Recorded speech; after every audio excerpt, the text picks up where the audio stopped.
tuve una crisis de neumológica, entonces me ponía a toser y me desmayaba. Literalmente me caía al suelo.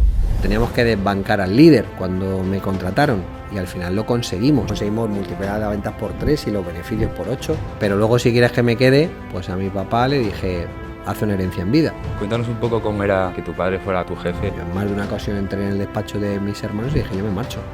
¿Cómo dirías que fue tu infancia? Yo, a lo mejor a mi padre no le veía meses, ¿no? Y como suspendía, pues mi padre decía: a trabajar. Entonces tenía que hacer todos los tipos de trabajos más tediosos y asquerosos que hubiese en la empresa. Ahí me di cuenta que todo lo que eran los trabajos rutinarios y tal, no sé qué, no eran para mí. Hoy no me doy cuenta que trabajo. Claro, que yo esté atendiendo a 29 participantes de mi programa de coaching o mentoring, que me apasiona. Me gustaría que nos explicases cómo fue la decisión de dejar la empresa familiar.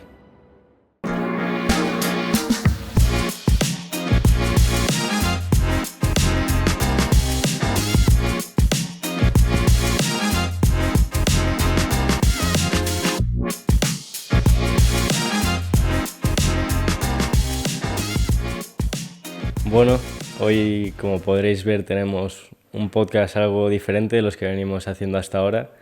El entrevistado en este caso va a ser mi tío, de mi sobrino, y yo, pues uno de los anfitriones hoy va a ser el invitado. Y el propósito o la idea de este podcast es que tú compartas con nosotros pues todo tu recorrido profesional y personal para que podamos tener una visión más amplia de todos estos años y de cómo te has formado y qué es lo que te ha marcado a ti pues a lo largo de tu vida.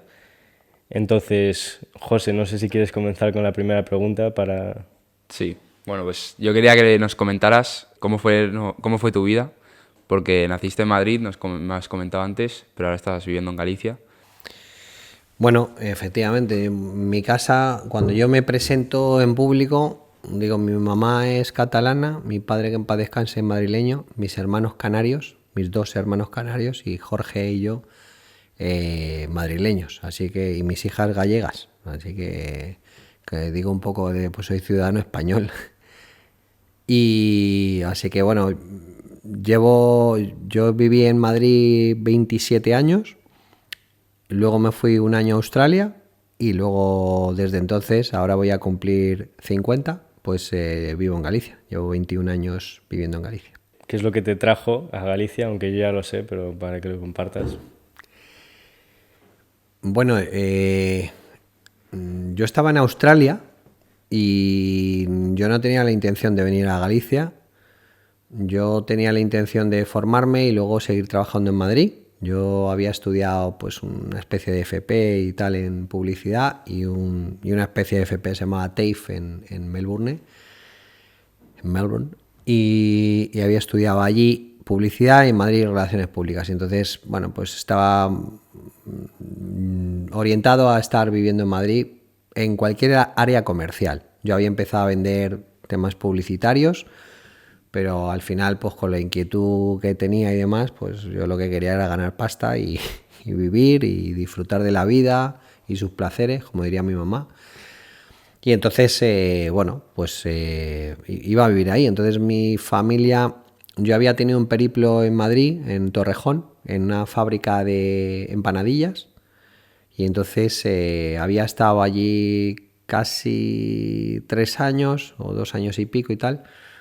Y entonces conocía el proceso y la fabricación de cómo se hacían las empanadillas, las croquetas, las masas de hojaldre y tal. Y entonces mi familia estaba buscando un cocinero que les falló en Galicia y entonces pues pensaron en mí y yo, bueno, pues obviamente no me llevaba mal con ellos, solo que lo que no quería era que mi papá y su hermano, que en paz descanse los dos, pues habían cabreado y habían ido al juzgado y habían ocurrido cosas muy feas en la familia por dinero y yo no quería tener ese problema con mis hermanos. Entonces, yo, cuando mi padre me llamó para entrar en el negocio y montar esta fábrica de empanadillas, pues vine y lo que les dije es: oye, pues yo quiero venir aquí, os ayudo a montar el negocio, pero luego si quieres que me quede, pues a mi papá le dije: haz una herencia en vida. No me digas que esto es de todos, porque esto no es de todos. O sea, pues mi hermano mayor lleva más años trabajando, Mi segundo hermano lleva más años trabajando que yo, entonces esto no es de todos, esto hay que saberlo gestionar de una manera y es normal que ellos piensen que es más suyo que tuyo, etcétera, etcétera. Y eso que yo escucho muchas veces de que esto es de todos, pues yo eso creo que no es de todos, ¿no? Entonces mi padre pues lo escuchó, evidentemente había vivido la etapa conflictiva con su hermano y pues si no me hubiese mandado a tomar por culo literalmente, conociendo a mi padre, pero pues elegí el momento. Entonces, el momento adecuado para entrar. Pero digo que elegí el momento porque si me llegan a decir que no, oye, no hacemos no hago la herencia en vida, pues yo les ayudo a montar la fábrica y les dije, me marcho. Estoy un año y medio, lo que tarde, y luego me voy a Madrid, que yo en aquel entonces decía, con 150.000 pesetas soy capitán general y a mí me las da cualquiera, ¿no? Y entonces, bueno, pues de hecho, yo cuando entré dijo, ¿qué quieres? 150.000 pesetas, que me paguéis el coche, la casa y los viajes a Madrid para ver a mis amigos. Y entonces eso aceptaron, entré, monté la fábrica, desarrollé el proceso, las máquinas, los técnicos, hicimos un trabajo de I+D y de desarrollo tal fabril impresionante, entre todos obviamente.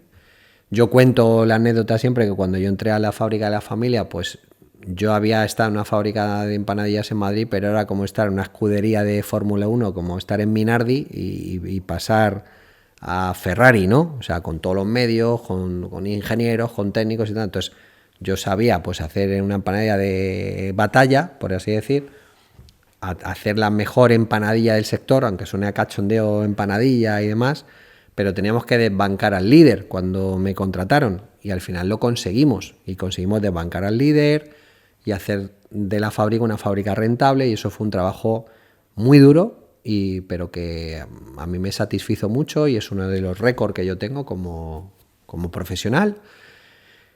Y entonces, bueno, pues volviendo a lo anterior, pues volvimos a la sala de junta, nos pusimos, como decía mi padre, mejor una vez rojo que 100 amarillo, no sé si la expresión es así.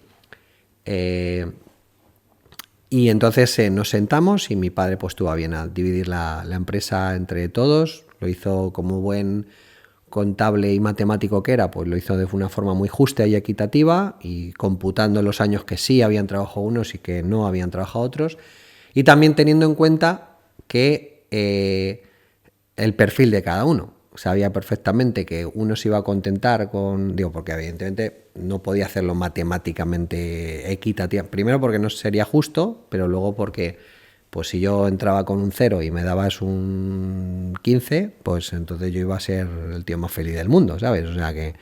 Y no voy a decir, es que Pepito tiene más o Menganito tiene menos. Yo, es lo que pedía. Oye, divídelo, a mí me da igual lo que me des. Entro con 0, pues si salgo con algo, pues si hago con un 2, pues soy el tío más feliz del mundo. Y entonces dije, bueno, si luego en el futuro nos cabreamos, pues ya tenemos, digamos, esto repartido y ya está. Entonces ahí surgió, yo siempre digo que soy el responsable intelectual del protocolo familiar, porque de ahí salió ya a nivel profesional, pues ellos como son, mis hermanos y mi papá, pues bueno, esto se llama, lo que está diciendo Willy, como me conocen en la familia, se llama protocolo familiar y entonces hay que organizar la empresa y entonces pues protocolizamos los derechos y obligaciones de toda la familia. Entonces, oye, si luego en el futuro pues alguien se quiere ir, curiosamente fui yo, digo, pues no hay que discutir. O sea, no hay que discutir ni la valoración, ni de la manera, ni la forma y tal. Ya está. Tenemos que estar todos de acuerdo, el que salga, y así fue. Cuéntanos un poco cómo era trabajar con tu familia, que tu padre fuera como tu jefe y qué aprendiste de esa época. Bueno, con mi padre, digamos, justamente cuando yo entré, mi padre estaba de salida. O sea, estaba en Madrid, ya no venía y estaba, le llamábamos cariñosamente el presidente, pero realmente no era un presidente ejecutivo y estaba y venía, hombre. Era una persona que aportaba mucho valor, obviamente por su vasta experiencia, pero ya estaba, él ya había delegado. Primero delegó en mi hermano mayor, luego en el segundo, y conmigo, vamos a decir, él terminó el legado. O sea, su preocupación era que todos estuviésemos trabajando, bueno, como cualquier padre, ¿no? Y oye, pues que mis hijos estén trabajando y demás, ¿no? Entonces, con mi padre te diría que era insoportable trabajar. O O sea, era chapa a la antigua, un animal, o sea, había ciertas cosas. También es cierto que luego tenía, o sea, tenía muchas habilidades y era un encantador de serpientes, como decía uno de mis hermanos y tal, porque a ti te mandaba a tomar por culo y al otro le decía lo contrario. Entonces, bueno, era un doble espía, o sea, teníamos muchos motes o muchas formas de denominar a mi padre. Era un tío inteligentísimo, muy capaz, que te llevaba al límite, o sea, que de aprender aprendí un huevo, o sea, pero yo no lo soportaba. O sea, yo en más de una ocasión entré en el despacho de mis hermanos y dije, yo me marcho. Yo con este tío no aguanto. O sea, yo digo, ya no estaba en la empresa. O sea, porque era una situación que te llevaba al límite en todo, ¿no? También es cierto que consiguió de cero a una empresón que te cagas, que se lo dejó, digamos, a huevo, ¿no? A mis hermanos y a mí, por supuesto. Entonces nos dejó una empresa desde cero, que compró las empresas en subasta pública, que tal, no sé qué, pero era una persona muy difícil. Yo le definiría como muy difícil, de la que aprendí un huevo. Cosas que hizo muy bien, o que sabía hacer muy bien, sobre todo era un grandísimo negociador, y cosas que hizo muy mal de lo que no hacer, si quiere llevar una empresa y demás. Pero bueno, también es cierto que él venía de otros tiempos y que hay que saber entender el contexto de cada cosa. Un poco, creo que nos hemos saltado una parte importante, así que retrocediendo un poco en la línea del tiempo, ¿cómo dirías que fue tu infancia y cómo eras tú de niño? Bueno, pues, ¿cómo era yo de niño? Pues hombre, yo era el tercero, soy el tercero obviamente de 4 hermanos y mi hermano pequeño es síndrome de Down. Entonces digamos que era el tercero para unas cosas y el último para otras, ¿no? Porque digamos el pequeño pues merecía toda la atención del mundo y tal. Y bueno, como tercero pues era un niño al que nadie le hacía ni caso, porque como le pasa a los terceros, o sea, nadie le hace ni puñetero caso, y entonces me empecé a buscar la vida por mi cuenta, pues le pasa a muchos terceros, se suele decir, está estadísticamente probado. O sea, el primero abre camino y tiene mucho mérito y demás, el segundo lo sigue un poco y tal, y el tercero pues hace lo que puede, ¿no?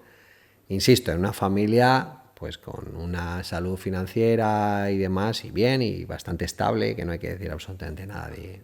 Es una familia maravillosa y tal, bueno, pues con un padre que siempre estaba fuera de casa, que siempre estaba trabajando, que entendía el negocio muy a la antigua usanza y el trabajo muy a la antigua usanza. Esto es lo que hay, tengo que estar X días fuera, meses, yo a lo mejor a mi padre no le veía meses, ¿no?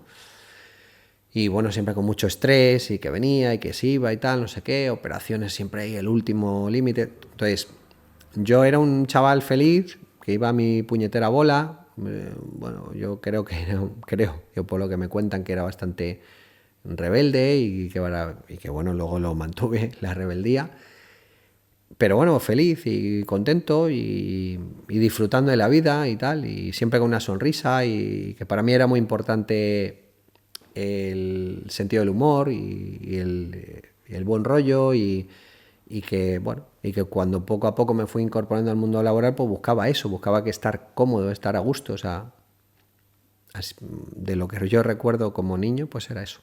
Bueno, nos has comentado lo de tu hermano, que tiene síndrome de Down, y he visto que has publicado algunos posts sobre él. Entonces quería que nos contaras un poco cómo has vivido con él la infancia y lo que te ha enseñado, que seguramente haya sido mucho. Bueno, Jorge, pues sobre todo, creo que he publicado un post diciendo mi hermano Jorge es síndrome de Down y autista. Entonces es un niño extremadamente complejo para entender. Y yo siempre he tenido más afinidad con él, o él ha sentido que tenía más afinidad conmigo, o seguramente por cercanía de edad y tal, ¿no? Mis hermanos ya estaban fuera y entonces yo conviví más tiempo con Jorge, vamos a decir, que mis hermanos. Evidentemente mi hermano se lleva bien con todos y demás, pero bueno, nos tenemos un especial cariño, ¿no? Pues de Jorge, primero aprender que la gente para hablar y comunicarse no hace falta hablar, la redundancia. O sea, entonces yo he aprendido a entender a las personas sin necesidad de que hablen, por su comunicación gestual, por cómo se comportan y tal. Porque al ser una persona tan compleja, pues entonces yo me tengo que fijar mucho en qué quiere, qué no quiere, por qué está feliz, por qué está contento. Entonces yo eso lo he aplicado al mundo del coaching o del mentoring, o sea, fijarme mucho en las personas, hacerle ciertas preguntas, estar muy atento a los ruidos, a los sonidos, porque eso es lo que mi hermano pues me ha estado transmitiendo, ¿no? Porque él no habla, él habla muy poco, habla con monosílabos y demás. Entonces, pues me ha enseñado a base de práctica a entender a las personas. Entonces me reconozco como una persona que tiene cierta habilidad con las personas. Sé un poco por dónde vienen antes de que hablen siquiera. Bueno, esto no sé si lo hemos comentado ya en algún podcast, porque es algo que hablamos bastante, entonces no sé si lo hemos hablado en algún podcast o fuera de cámaras, pero me gustaría que hicieses un recorrido de los trabajos que has hecho a lo largo de toda tu vida, que no son pocos. Pues mira... Con anécdotas incluidas. Entonces nos podemos ir a 2 podcasts, pero bueno, da igual, porque esto, como hemos dicho, el que me quiera conocer que aguante, el que no, que corte. Mira, yo, sí, el primer recuerdo que tengo de trabajo fue cuando tenía 17, no, mira, fíjate, ya estoy mayor. El primer recuerdo es cuando yo terminaba el colegio, entonces yo vine con 14 o 13 años, empezamos a venir a Galicia, a Ribeira. Porque mi padre ya había comprado las fábricas y tal, había comprado, sí, 2 fábricas y tal, 1 y 2 fábricas, y entonces yo suspendía. Y como suspendía, pues mi padre decía a trabajar. Entonces me mandaba, yo terminábamos en junio, y entonces venía a trabajar 3 meses aquí a Galicia. Entonces tenía que hacer todos los tipos de trabajos más tediosos y asquerosos que hubiese en la empresa, porque era la forma que tenía mi padre para educarme, que él sabía y que él pensaba que era la mejor y que yo tenía que aceptar como niño que era y como rebelde y saber lo que era la consecuencia de no aprobar, ¿no? O de no hacer lo que tenía que hacer. Entonces, pues venía y pues tenía que pintar la fábrica, tenía que lijar los elevadores hidráulicos. Claro, lijar con una lija un elevador hidráulico, pues no sé, pues es una tortura. Pues tú imagínate, a lo mejor me pasaba 15 días lijando un elevador hidráulico, porque ahora hay máquinas que lijan, pero que hacer así, quitarle todo el minio, pintarlo de minio y darle 2 capas de pintura, pues había que vivirlo, ¿no? Luego tenía que quemar palés, que me dio más de una vez una insolación, tal. Luego pinté la fábrica por dentro y por fuera, 2 veces, ¿no? Digo, como tareas de mantenimiento. Pelé langostinos. Me pasé un verano que cogieron una partida de langostinos en la India, que venían sin pelar, y entonces tuve que pelar langostinos. Los langostinos, cuando vienen congelados en bloque, te pinchan, sí, y tienen una especie de ácido que te infecta los dedos. Entonces nos daban, después de estar pelando langostinos, pues ibas con las manos temblorosas al final del turno y te daban un chorrito de mecromina o no sé qué cojones me dan. Entonces, me dan y nos íbamos a casa para que los dedos se nos deshincharan para el día siguiente. Luego cortamos fish block, que más de uno se cortó un dedo, a Dios gracias yo no me corté ninguno.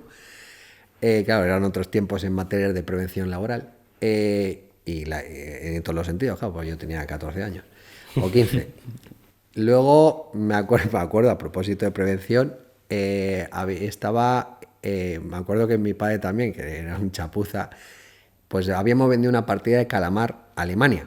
Y entonces había que poner yo lo único que me sé en alemán es una cosa que se llama der Grundpunkt, ¿no? Que es el punto verde. Y entonces había que ponerlo en cada bolsa porque había hecho la impresión de la bobina y se les había olvidado poner el punto verde. Y entonces cuando sellaban en las máquinas tenían desactivadas las seguridades y entonces cuando bajaba cortaba y yo les metía el der Grundpunkt. Y metía el dedo entre la guillotina. O sea que me pude quedar literalmente sin mano, ¿no? Entonces, como me aburría, cuando cerraban, era una guillotina que te cerraba 2 bolsas al mismo tiempo. Entonces, jugaba a poner los 2 a la vez. Y entonces, ahí me di cuenta que todo lo que eran los trabajos, vamos a decir, rutinarios y tal, no sé qué, no eran para mí. O sea, yo, si tú me quieres joder, aunque me des 1 millón de euros al mes, me envías a una fábrica y me dices que tengo que estar trabajando ahí 8 horas haciendo lo que puede hacer hoy día una máquina, ¿no? Y entonces eso me costaba una barbaridad, ¿no? También me di cuenta que si tú quieres hacer una fábrica eficiente y tienes personal ahí, lo que tienes que hacer es rotarles de puesto continuamente, pues para que sean más eficientes y tal. No sé si lo harán los industriales, pero chicos, hacerlo que yo lo he vivido, ¿no? Entonces estaba ahí, hice todo tipo de trabajos. Me metió en un pilo de potas calamar, que estaba todo lleno de tinta de calamar y con unas botas y un peto hasta aquí y con un remo. Y entonces tenía que remar durante 8 horas para que el tratamiento del calamar para tenderizarlo. Entonces toda la mierda y los trabajos más tediosos mi padre me los daba, me los tenía perfectamente alineados para que yo fuese el verano y aprendiese que no se puede suspender y que eso tiene consecuencias. Y sinceramente, hombre, en aquel momento me cagaba en mi padre y le odiaba a muerte. Luego me cagué en mi hermano, porque mi hermano mayor pues cogió el rol de mi padre y entonces dijo, vente para acá y haz esto. Y entonces ya pues me cagaba en mi padre y en mi hermano. Y cuando ya tuve uso de razón, pues ya vuelvo a lo que iba a empezar. Pues ya me fui estaba estudiando COU, había repetido primero de U y estaba estudiando COU y me acuerdo que me fui el primer trabajo fuera de la familia, me fui a una empresa de mudanzas. Entonces me fui a una empresa de mudanzas y para mí era la hostia que me pagasen de aquella al cambio, eran como 30 euros al día. Entonces, capitán general, 30 euros al día y tal. Entonces había que coger el metro en Madrid, levantarse a las 5 de la mañana, llegar a las 6 y estar trabajando de 6 de la mañana a 6 de la tarde. Y si tenías suerte, te podías ir a casa, porque te podían reenganchar, que se llamaba, que te decían, oye, tienes que ir a una mudanza de última hora a Núñez de Balboa. Y te tenías que coger el metro, irte a Núñez de Balboa, terminar la mudanza y volverte a casa. A veces acabas a las 10 o a las 12 de la noche. Pues ahí estuve 15 días, más o menos. Y entonces luego pues me fui a buscar trabajo y me fui a el Pans & Company. Y me fui a vender bocadillos. Y entonces estamos en la calle Postas, que todavía existe el Pans & Company en la calle, creo que todavía existe. Y ahí estuve vendiendo bocadillos y tal, ¿no? Y estuve, y luego pues me iba al Vicente Calderón a vender bocadillos al campo y tal, ¿no? Que también hay una anécdotas para todo, ¿no? Estando en el Vicente Calderón, pues me daban una serie de bocadillos, entonces yo tenía un amigo que era el encargado en el fútbol. Y entonces yo iba al fútbol por 2 motivos. Primero, para ver el partido, que me gusta mucho el fútbol, y segundo, pues para ganarme un dinerillo. Digo, si me puedo ganar 50 pavos o 60 pavos mientras veo el fútbol, capitán general. Entonces íbamos con unos plumas amarillos y nos llamaban los piolines, porque íbamos con la cesta de los bocadillos y con un plumas amarillo, con la gorrita de Pans & Company. Y entonces yo me acerqué al tío y le dije, oye, se llamaba Eduardo, una cosa que te iba a decir, ¿cuántos bocadillos son los que te piden tus jefes que hay que vender? Y dijo, ¿pero por qué lo dices? Tú dime cuántos, joder. Y dijo, 30 bocadillos. Vale. Digo, mira, ¿y hay que vender de todo o puedes vender de lo que quieras? Y dijo, no puedes vender de lo que quieras. Digo, vale, pues dame 30 de tortilla. Y dijo, ¿cómo que 30 de tortilla? Porque había de lomo, de tortilla, de queso, de no sé qué, jamón. Y digo, bueno, porque yo no quiero estar, porque yo había empezado y tú solo vendes en la mitad del partido, ¿no? Cuando la gente sale, va a comer y tal. Entonces tú te pones en un vomitorio y entonces decía, ¿tienes de lomo? Espérate que busco. ¿Tienes de queso? Espérate que busco. Entonces dije, los cojones. ¿Tienes de...? No, de tortilla. Dame uno. ¿Tienes de lomo? No, de tortilla. Dame uno de tortilla. Entonces, cuando tienes hambre te da igual, o sea, y entonces, pum, tortilla. Entonces, 30. Y entonces además le dije a mi amigo, oye, ¿te puedo hacer una pregunta? Igual. Digo, mira, ¿cuántos se pueden perder? Y dijo, ¿pero por qué me haces esa pregunta? Digo, ¿cuántos se pueden perder? Dice, hombre, joder, pues como mucho uno. Y ese era el que me comía todos los días. Entonces yo llegaba y decía, ¿cuántos han vendido? 30. ¿Cuántos se han perdido? 1. ¿No? Entonces yo empezaba el partido y lo veía entero. Me subía al segundo anfiteatro alto, ahí en el Calderón, que ya está derruido, y veía el partido con mi cesta. Siempre tenía algún socio que me miraba con cara rara y tal. Este tío, ¿qué cojones hace aquí? Le ofrecía un bocadillo si quería. Bueno, tal, ¿no? Y entonces me veía el partido Claro, cuando iba a terminar la primera parte me bajaba al vomitorio, vendía mis 30 bocadillos, trincaba el mío, ¿sabes? O seguramente ya me lo había comido. Y entonces subía arriba y me veía la segunda parte que te cagas. Y entonces terminaba, pim pam pum, me daban la pasta y tal. Entonces ahí recuerdo que fue una época bonita, ganaba dinerito y tal. Pero ¿qué pasa? Que en el Pansa Comedy, como trabajaba por horas, a lo mejor te decían, trabajas miércoles, jueves o viernes, sábado y domingo de 8 a 12, ¿no? De 8 a 12, 8 a 12. Entonces, ¿qué pasa? Que ganaba mucho dinero, ganaba 40 o 50 mil pesetas de aquella, que era mucho dinero, que eran como 300, bueno, son 300 euros al cambio y tal, pero no tenía tiempo para gastármelo. Bueno, tú sales de joven los viernes, los sábados y los domingos, y si tienes que estar currando, pues entonces me metían todas las horas ahí. Entonces, bueno, ahí cambié y me metí de profesor de ofimática. Entonces, estaba tomando copas un día y me dijo un amigo, ¿tú sabes algo de ordenadores? Y dije, hombre, tengo un ordenador en casa. Y me dijo, pues, ¿pero tú sabes montarlo y desmontarlo? Y entonces dije, sí. Bueno, tú enchúfalo y desenchúfalo y tal. Yo no entendía por qué me decía esto. Y dije, bueno, vale, pues mañana vas a una entrevista a un colegio en Arturo Soria. Vale, y voy a una entrevista. Y entonces cuando llega la entrevista, veo y tal, me meto, digo, hola, buenas, ¿no? Es que me habían llamado para hacer una entrevista. Sí. ¿Usted sabe algo de informática? Sí, yo doy clases a mis vecinos. Ah, bueno, está bien. ¿Y de qué? Pues de COBOL, MS2, bueno, me inventé los programas que de aquella época se tenía ni puñetera idea. Y entonces me sentó en una silla y me puso una hoja Excel, ¿no? Que de aquella época era un programa antes del Windows que se llamaba el Works, ¿vale? Que era, bueno, pues era la antesala del Windows, ¿no?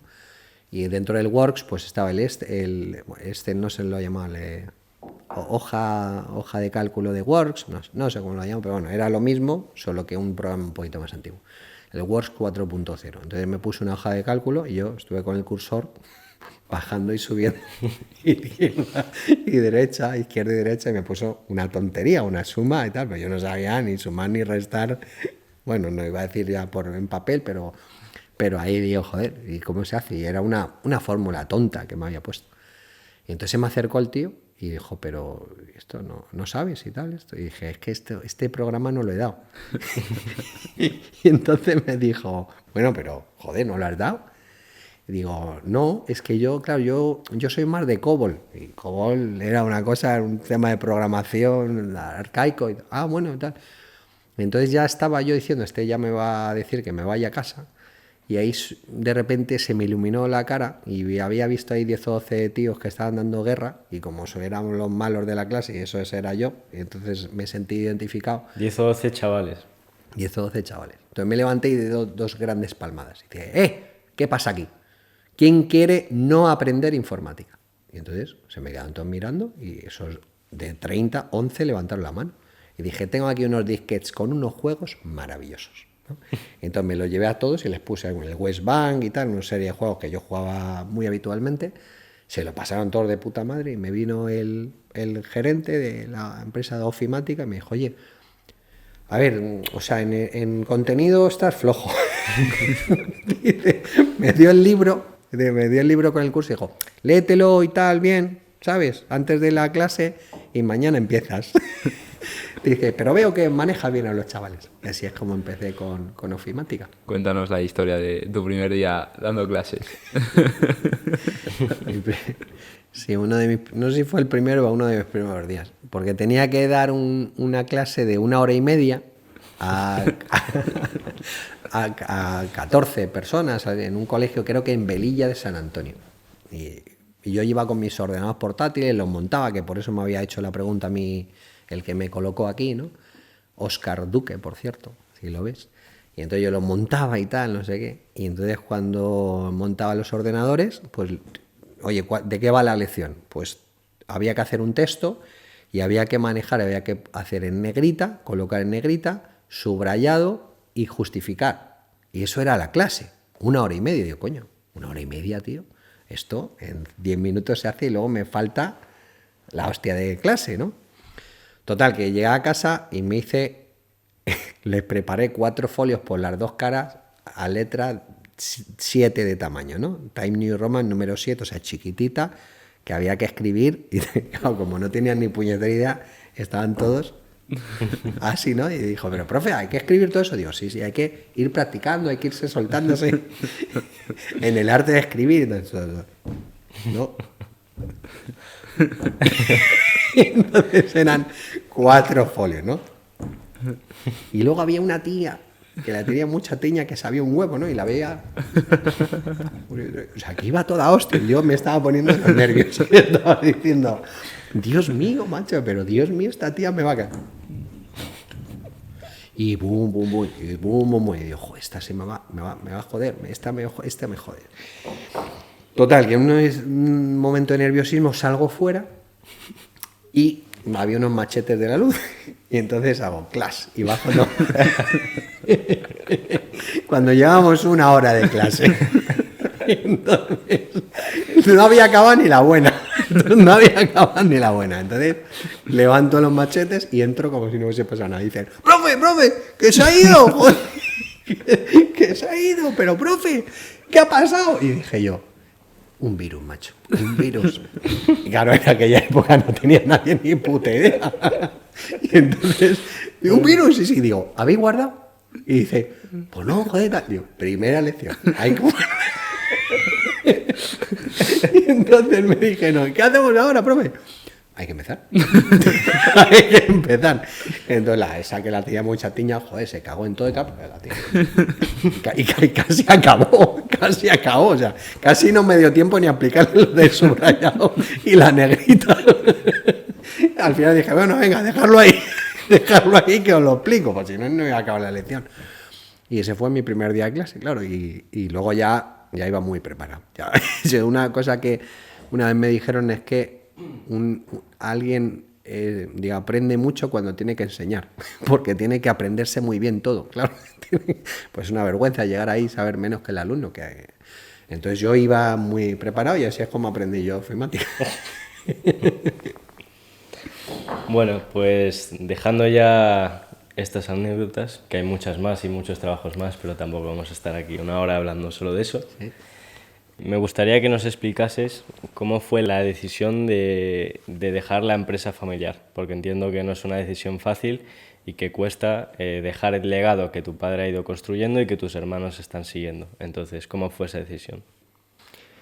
Bueno, pues hombre, fue una decisión... primero fue una decisión meditada. Es decir, yo siempre he tenido fama y es cierto que soy impulsivo, pero puede ser impulsivo, vamos a decir, por tonterías, ¿no? Que pues te cabreas y te subes las revoluciones, pero luego pues al cabo de media hora ya se me ha pasado y tal, ¿no? Y jamás tomo decisiones trascendentales con respecto a un punto emocional que me pueda dar o un vaído emocional o lo que sea, ¿no? Entonces, no, yo llevaba el departamento de ventas y marketing dentro de otros temas en la empresa. Cierto que tenía otras inquietudes y hoy día se habla mucho del intraemprendimiento, entonces yo pues venía un día con una idea, otro día con otra idea y tal, ¿no? Entonces la empresa cada vez era más compleja y más grande. Y entonces pues tenías que pasar por el comité de dirección, bueno, primero hablar con gerencia, luego con el comité de dirección, luego el comité de administración. Si no, chocaba con el comité familiar. Entonces era todo como muy tedioso. Cada vez que hacías algo, pues a mí me costaba, me daba la sensación de que estaba un poco encorsetado en la empresa, ¿no? Yo había montado un proyecto en la compañía que básicamente lo que trataba era de multiplicar las ventas y al final conseguimos multiplicar las ventas por 3 y los beneficios por 8 y se me dio muy bien y demás, ¿no?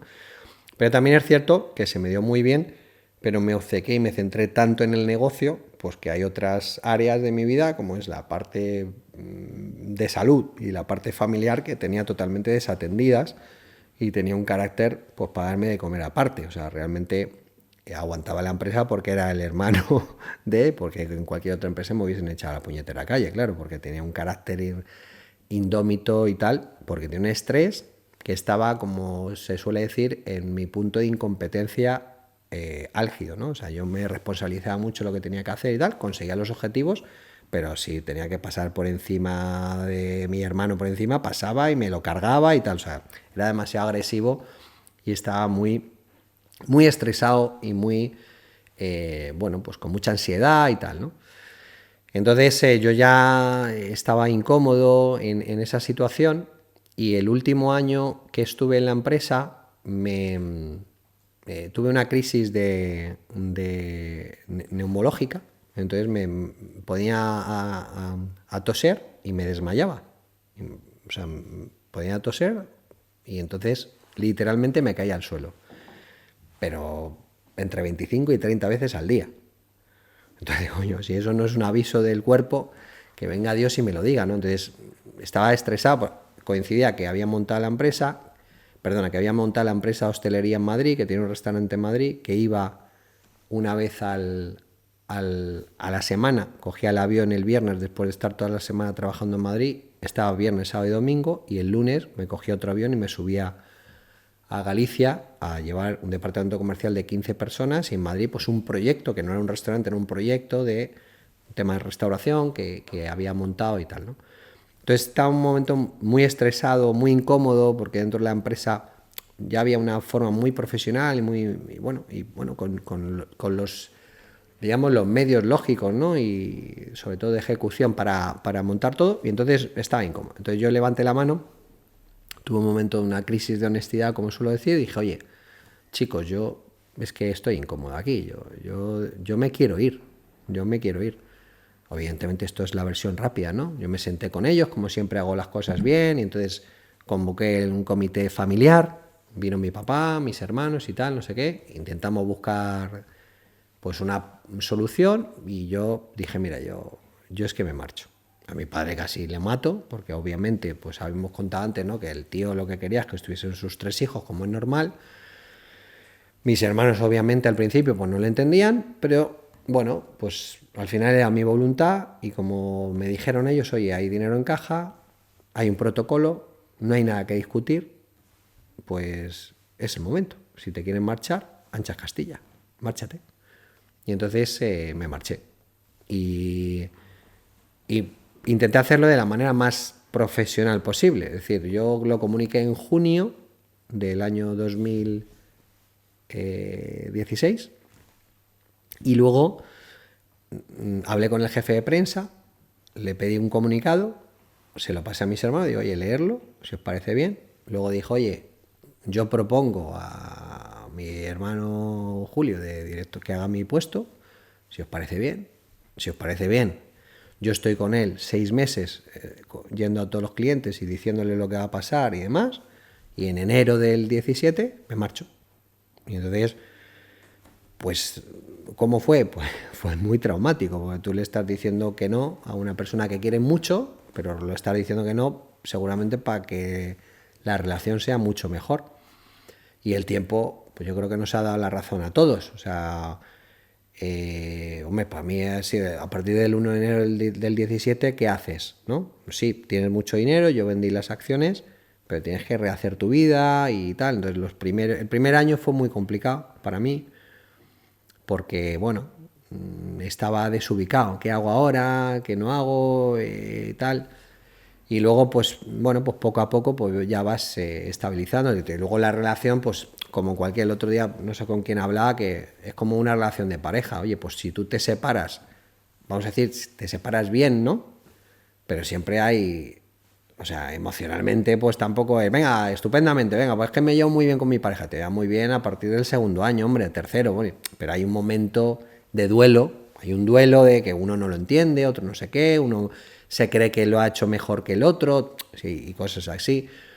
Pero el tiempo, insisto, al final es una decisión que se tomó, que fue consensuada y que fue traumática, pero que ha sido, vamos, para mí ha sido muy, muy buena.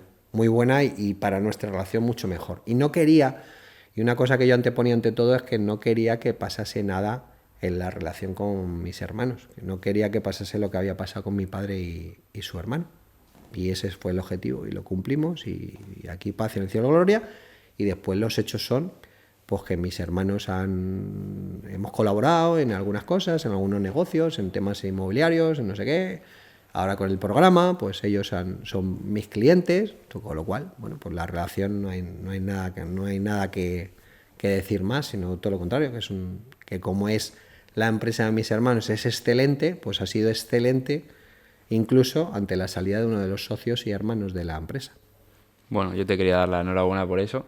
Y luego también te quería preguntar cómo se te ocurrió, cómo diste el paso de ser coach. Bueno, primero me vino el tema de mentor, ¿no? Que no sabía lo que era. A ver, siempre me ha gustado la parte, digamos, de consultoría y de transmitir los conocimientos que tú has tenido a otras personas que han estado en tu situación, ¿no? Y esa parte me ha gustado la asesoría, la consultoría y tal, ¿no? Y el tema de mentoring, pues partió de pues yo creo que empezamos en el año... Fíjate que yo al salir, decían, en enero del 17, yo salí y escribí una serie de cosas que podía hacer. Y entonces decía, pues la parte de restauración, montar una cadena de restaurantes, que hice, montar un tema de equitación, lo hice, inmobiliario, lo hice, gestión de fondos de inversión y finanzas tradicionales, lo hice, hice más o menos esa hoja de ruta que yo me marqué, qué cosas podía hacer y qué cosas no podía hacer, y entonces en una parte que ponía consultoría, o sea, vender servicios, vender tus conocimientos y tal, ¿no? Y entonces eso que estaba escrito en el 17, en el 20, pues se pone en contacto conmigo la Fundación Ronsell.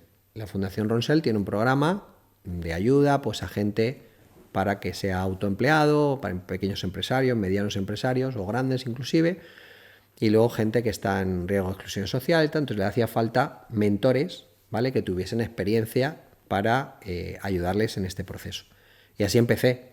Primero me asignaron a mí un mentor y paralelamente pues empecé yo a mentorizar a gente, también colaborando con la YBS, que es la Youth Business Spain, que ayuda a emprendedores de menores de 35 años, y me gustó mucho. Y, joder, esto me gusta mucho, y me di cuenta que los mentees y los participantes, pues sentían que les daba un buen servicio y que les ayudaba mucho. Entonces eso te anima a seguir. Y luego pues ese síndrome del impostor, pues ya a través de la Fundación Ronsell pues les pedí consejo por quién y cómo formarme. Me dieron el nombre de María Luisa de Miguel, que es la mejor profesional del mundo de mentoring de habla hispana del mundo, y entonces hice la certificación para ser mentor profesional mientras seguía mentorizando gente, y empecé ahí.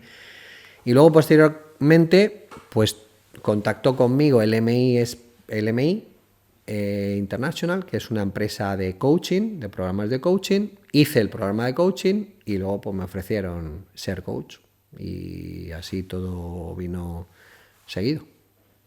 Me gustaría también que nos dijeses, que hicieses como una comparación de lo que era un día antes en tu vida, cuando trabajabas más en un tema más empresarial, y cómo es un día en tu vida ahora.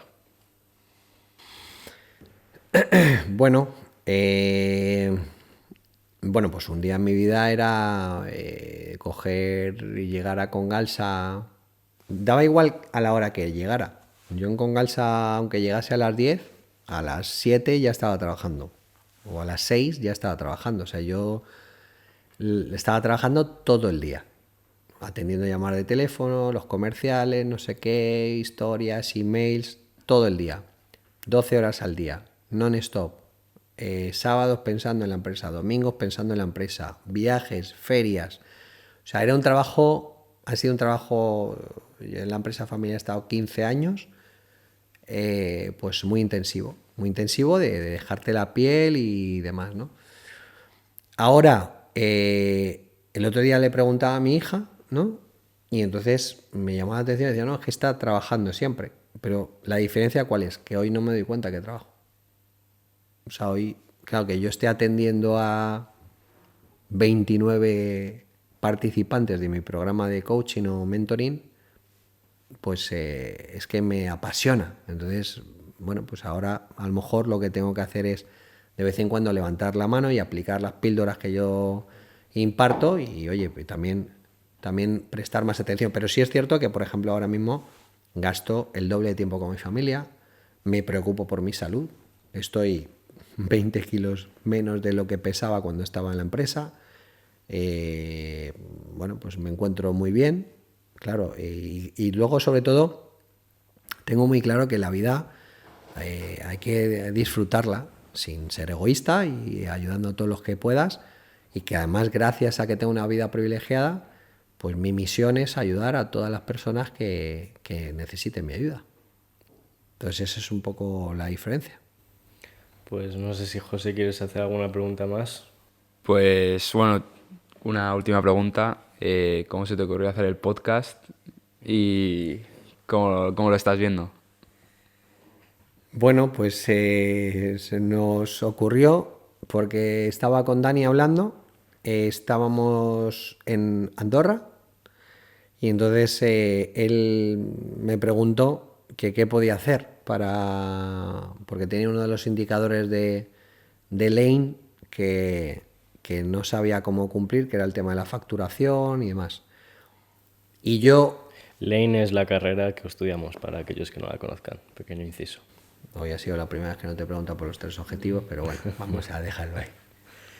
No, y yo digamos que con eso, pues claro, pues si digamos trabajando como mentor para la Xunta de Galicia ayudando a emprendedores y como coach en el programa, pues de joder, pues entonces me puse un poco a razonar y dije, bueno, y luego también le pregunté qué iba a hacer, o sea, cuál era su idea. Entonces me dijo que quería vender unos relojes, comprar unos relojes y venderlos por Wallapop. Y ahí automáticamente, pues, me acordé de lo que me dice Adrián González, que es un compañero con el que desarrollo muchas empresas, que trabaja en Culbran, una agencia de marketing. Y él me dice siempre con su acento argentino, Guillermo, tienes que trabajar, tienes que cocinar con lo que hay en la nevera. Y entonces le dije, oye, pues tú tienes un podcast, ¿no? Oye, Three on the Mic y tal. Oye, yo lo he visto y hay gente muy chula que vais, lo hacéis súper bien y tal, no sé qué. Oye, pues ¿por qué no? No sé. Yo, como profesional independiente que soy, pues, y ahora como está tan de moda el tema de la marca personal, pues qué mejor que la gente que me vaya a contratar los servicios de mentoring o de coaching, que es un tema muy sensible, que tienes que confiar en la persona, pues ¿por qué no me conocen? Pues oye, que me conozcan sin tapujos, que venga a hablar la gente que ha hecho mi programa, la gente que me conoce, la gente que ha trabajado conmigo, y este podcast, vamos a decir, monotemático, que es sobre mí, pues que me conozca. Y ya con todo esto ya no hará falta ni reunirse conmigo. Si me ven, pues ya podrán tomar la decisión. Perfecto. Pues Willy, muchas gracias por haber compartido esta parte más personal, aunque muchas cosas yo ya lo sabía, pero la gente que nos ve seguramente no. Y pues eso, muchas gracias por todo. Muchas gracias. Muy bien, hasta luego, chicos. Hasta luego. Adiós.